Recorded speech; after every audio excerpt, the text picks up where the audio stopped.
इसी घटना में आधारित गीत 2016 में जब निकली छत्तीसगढ़ नहीं पूरा महाराष्ट्र उड़ीसा नागपुर में ये गीत के मांग होते अपना सेवा से एक और दोस्त की घटना है, बहुत दर्दनाक घटना। वो अपन बारे में बताइस और मैं गीत का लिखा दिया और भरपूर बने दुलार मिलीस। प्रेम तो सबो करते, कोई करते अपन दाई दादा ले, कोई काकी काका ले, कोई मौसी मौसा ले, सब करते परिवार में। लेकिन एक प्रेम होते प्रेमी प्रेमिका के बीच में, आज तक सक्सेस नहीं हो पाई। कारण है यही वजह से उसका इसका गाना रचना होते और मंच में प्रस्तुत होते हैं।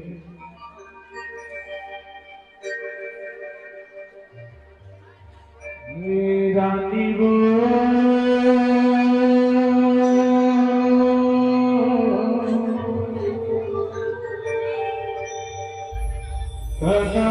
झन देवे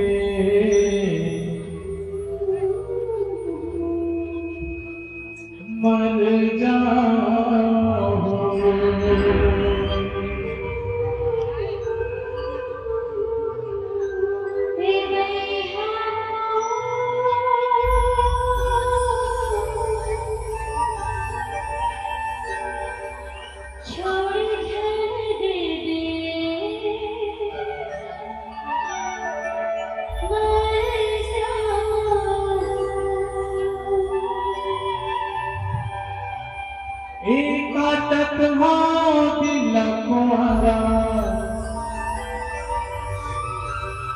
जियत मरे तो सहारा रानी वो सदा झन मर जाओ।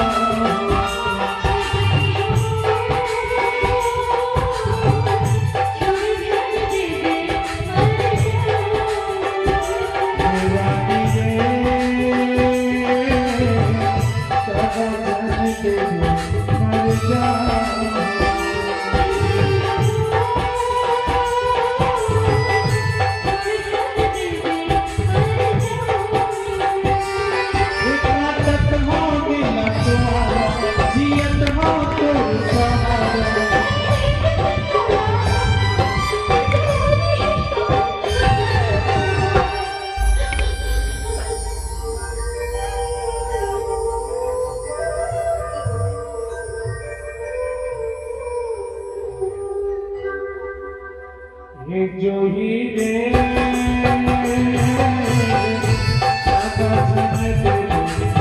जा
चल चतुर्माया के पारा गाँव के जुबानी रे जन्म जन्म रे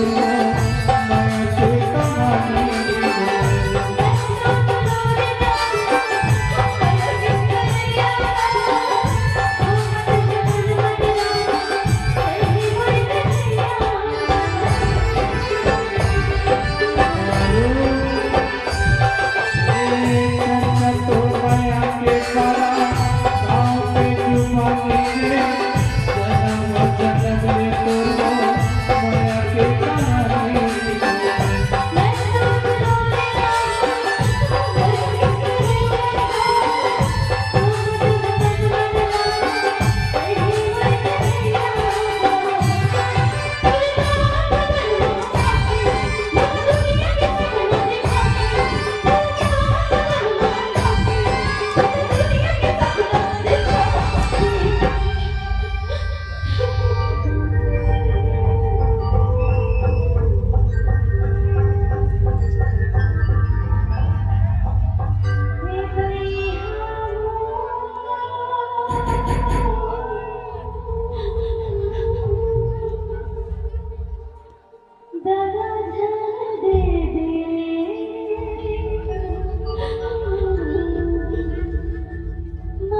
कविता रे